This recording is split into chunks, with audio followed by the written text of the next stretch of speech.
Luc chapitre 7. Guérison du serviteur de centenier.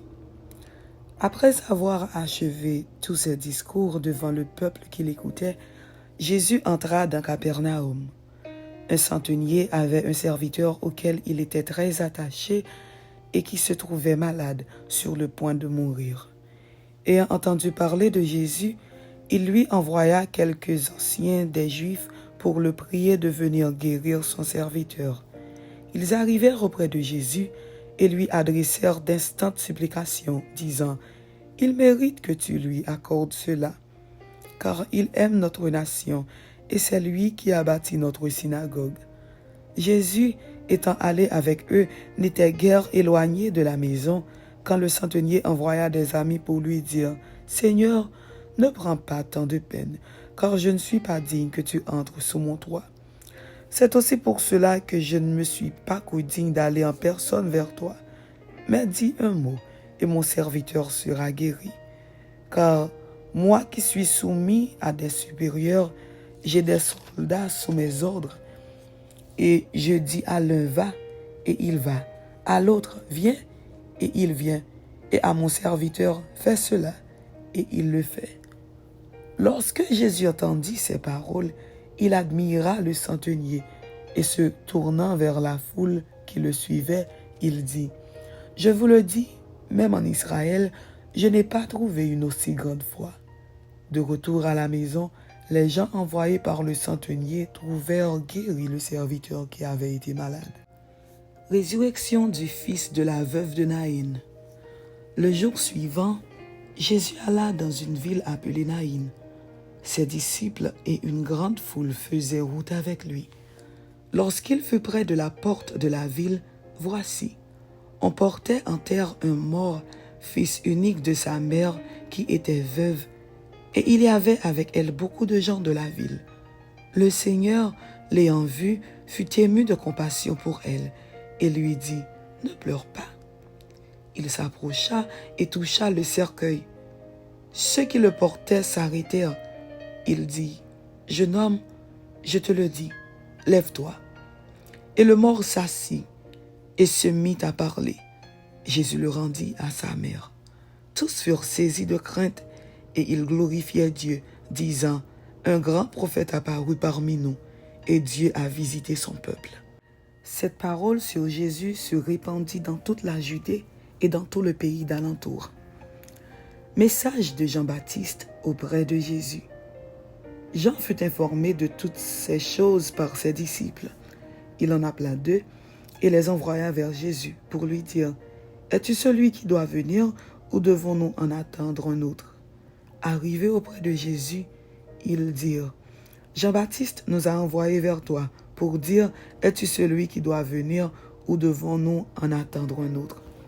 À l'heure même, Jésus guérit plusieurs personnes de maladies, d'infirmités et d'esprits malins, et il rendit la vue à plusieurs aveugles. Et il leur répondit, « Allez rapporter à Jean ce que vous avez vu et entendu. Les aveugles voient, les boiteux marchent, les lépreux sont purifiés, les sourds entendent, les morts ressuscitent. La bonne nouvelle est annoncée aux pauvres. Heureux celui pour qui je ne serai pas une occasion de chute. » Témoignage sur Jean-Baptiste. Lorsque les envoyés de Jean furent partis, Jésus se mit à dire à la foule au sujet de Jean, « Qu'êtes-vous allé voir au désert? Un roseau agité par le vent? Mais qu'êtes-vous allé voir? Un homme vêtu d'habits précieux? Voici, ceux qui portent des habits magnifiques et qui vivent dans les délices sont dans les maisons des rois. Qu'êtes-vous donc allé voir? Un prophète? Oui, vous dis-je, et plus qu'un prophète. C'est celui dont il est écrit, « Voici, j'envoie mon messager devant ta face pour préparer ton chemin devant toi. » Je vous le dis, parmi ceux qui sont nés de femmes, il n'y en a point de plus grand que Jean. Cependant, le plus petit dans le royaume de Dieu est plus grand que lui. Et tout le peuple qui l'a entendu, et même les publicains ont justifié Dieu en se faisant baptiser du baptême de Jean.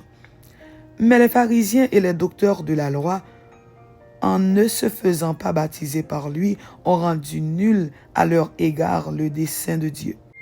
À qui donc comparerai-je les hommes de cette génération et à qui ressemblent-ils? Ils ressemblent aux enfants assis dans la place publique et qui, se parlant les uns aux autres, disent « Nous vous avons joué de la flûte et vous n'avez pas dansé.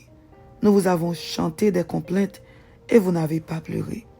Car Jean-Baptiste est venu, ne mangeant pas de pain et ne buvant pas de vin, et vous dites « Il a un démon. » Le Fils de l'homme est venu, mangeant et buvant, et vous dites « C'est un mangeur et un buveur, un ami des publicains et des gens de mauvaise vie. » Mais la sagesse a été justifiée par tous ses enfants. La pécheresse pardonnée. Un pharisien pria Jésus de manger avec lui. Jésus entra dans la maison du pharisien et se mit à table. Et voici, une femme pécheresse qui se trouvait dans la ville, ayant su qu'il était à table dans la maison du pharisien, apporta un vase d'albâtre plein de parfums, et se tint derrière, aux pieds de Jésus. Elle pleurait, et bientôt elle lui mouilla les pieds de ses larmes, puis les essuya avec ses cheveux, les baisa et les oignit de parfum. Le pharisien qui l'avait invité, voyant cela, dit en lui-même, « Si cet homme était prophète, il connaîtrait qui et de quelle espèce est la femme qui le touche. Il connaîtrait que c'est une pécheresse. » Jésus prit la parole et lui dit, « Simon, j'ai quelque chose à te dire. »« Maître, parle, répondit-il. » Un créancier avait 2 débiteurs. L'un devait 500 deniers et l'autre 50. Comme ils n'avaient pas de quoi payer, il leur remit à tous 2 leurs dettes. Lequel l'aimera le plus? Simon répondit, « Celui, je pense, auquel il a le plus remis. » Jésus lui dit, « Tu as bien jugé. » Puis, se tournant vers la femme, il dit à Simon, « Vois-tu cette femme? Je suis entré dans ta maison et tu ne m'as point donné d'eau pour laver mes pieds. Mais elle les a mouillés de ses larmes et les a essuyés avec ses cheveux. Tu ne m'as point donné de baiser, mais elle, depuis que je suis entré, elle n'a point cessé de me baiser les pieds. Tu n'as point versé d'huile sur ma tête, mais elle a versé du parfum sur mes pieds.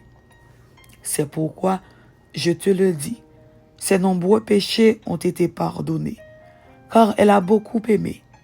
Mais celui à qui on pardonne peu aime peu. Et il dit à la femme, « Tes péchés sont pardonnés. » Ceux qui étaient à table avec lui se mirent à dire en eux-mêmes, « Qui est celui-ci qui pardonne même les péchés? » Mais Jésus dit à la femme, « Ta foi t'a sauvée. Va en paix. »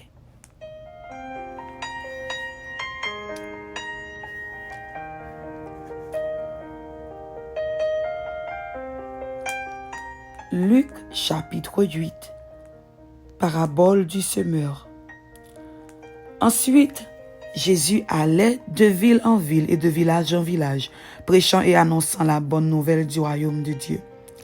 Les 12 étaient avec lui, et quelques femmes qui avaient été guéries d'esprits malins et de maladies.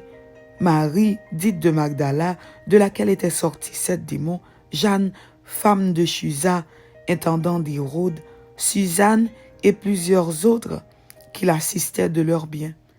Une grande foule s'étant assemblée et des gens étant venus de diverses villes auprès de lui, il dit cette parabole.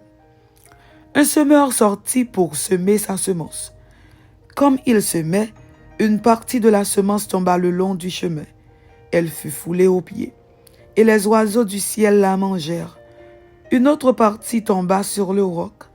Quand elle fut levée, elle sécha parce qu'elle n'avait point d'humidité. Une autre partie tomba au milieu des épines. Les épines crurent avec elle et l'étouffèrent. Une autre partie tomba dans la bonne terre. Quand elle fut levée, elle donna du fruit au centuple.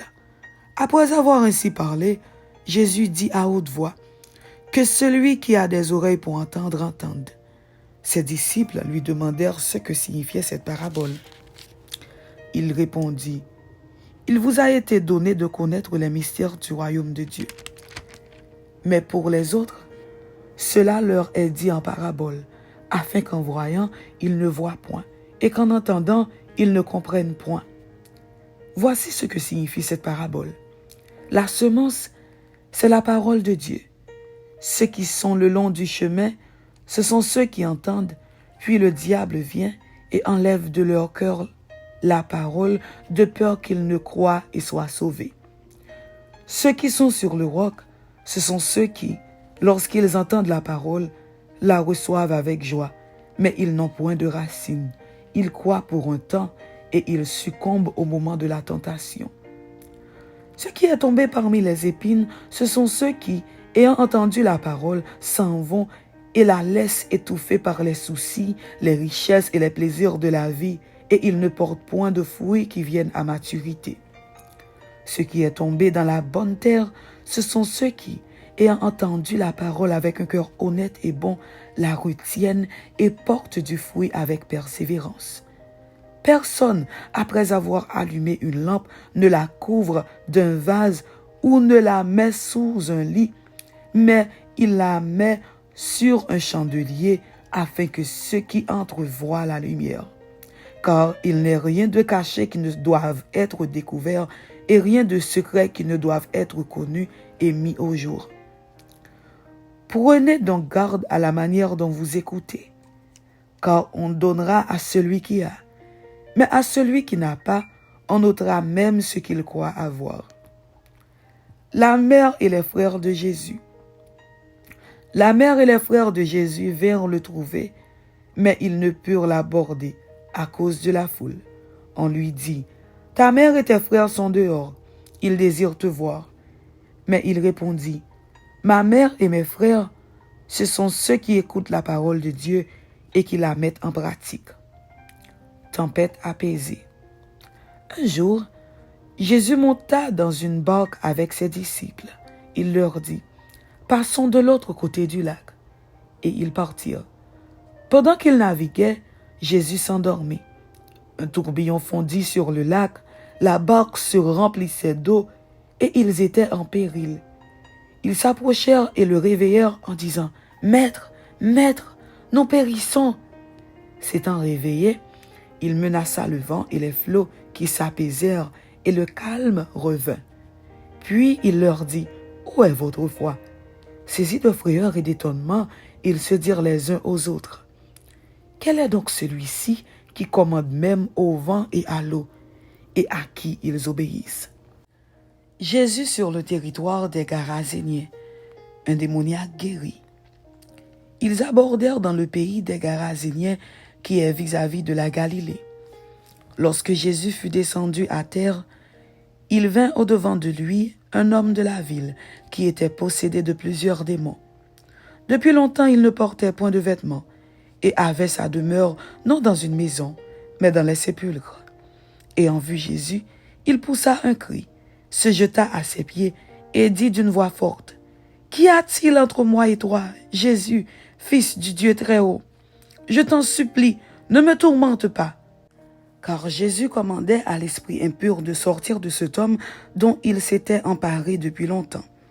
On le gardait lié de chaînes et les fers aux pieds, mais il rompait les liens et il était entraîné par le démon dans les déserts.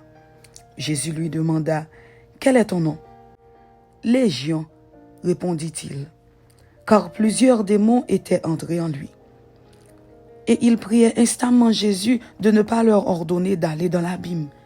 Il y avait là, dans la montagne, un grand troupeau de pourceaux qui paissaient. Et les démons supplièrent Jésus de leur permettre d'entrer dans ces pourceaux. Il le leur permit.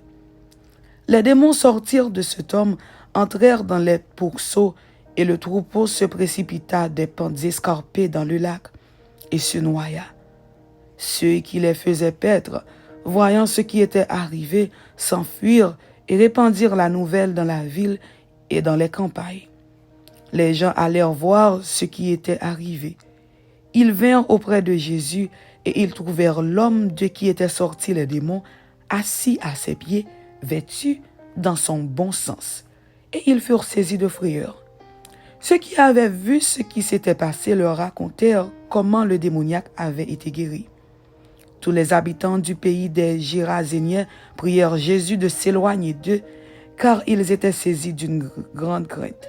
Jésus monta dans la barque et s'en retourna. L'homme de qui étaient sortis les démons lui demandait la permission de rester avec lui.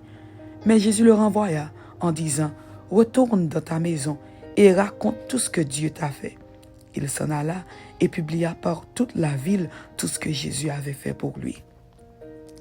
Résurrection de la fille de Jaïrus et guérison d'une femme malade depuis 12 ans. À son retour, Jésus fut reçu par la foule, car tous l'attendaient. Et voici, il vint un homme nommé Jaïrus, qui était chef de la synagogue. Il se jeta à ses pieds et le supplia d'entrer dans sa maison, parce qu'il avait une fille unique d'environ 12 ans qui se mourait. Pendant que Jésus y allait, il était pressé par la foule. Or, il y avait une femme atteinte d'une perte de sang depuis 12 ans et qui avait dépensé tout son bien pour les médecins sans qu'aucun ait pu la guérir. Elle s'approcha par derrière et toucha le bord du vêtement de Jésus. Au même instant, la perte de sang s'arrêta. Et Jésus dit, « Qui m'a touché ?» Comme tous s'en défendaient, Pierre et ceux qui étaient avec lui dirent, « Maître, la foule t'entoure et te presse, et tu dis, qui m'a touché ?»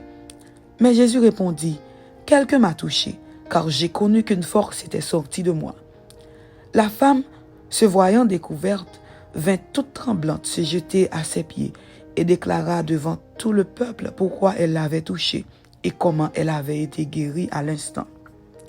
Jésus lui dit, « Ma fille, ta foi t'a sauvée. Va en paix. » Comme il parlait encore, survint de chez le chef de la synagogue quelqu'un disant, « Ta fille est morte, n'importune pas le maître. » Mais Jésus, ayant entendu cela, dit au chef de la synagogue, « Ne crains pas, crois seulement, et elle sera sauvée. » Lorsqu'il fut arrivé à la maison, il ne permit à personne d'entrer avec lui, si ce n'est à Pierre, à Jean et à Jacques, et au père et à la mère de l'enfant. Tous pleuraient et se lamentaient sur elle. Alors Jésus dit, « Ne pleurez pas, elle n'est pas morte, mais elle dort. » Et il se moquait de lui, sachant qu'elle était morte. Mais il la saisit par la main et dit d'une voix forte, « Enfant, lève-toi. » Et son esprit revint en elle.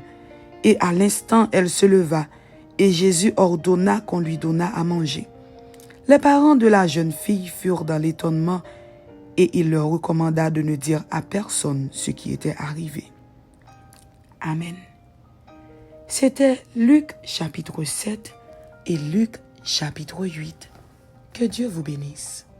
Amen.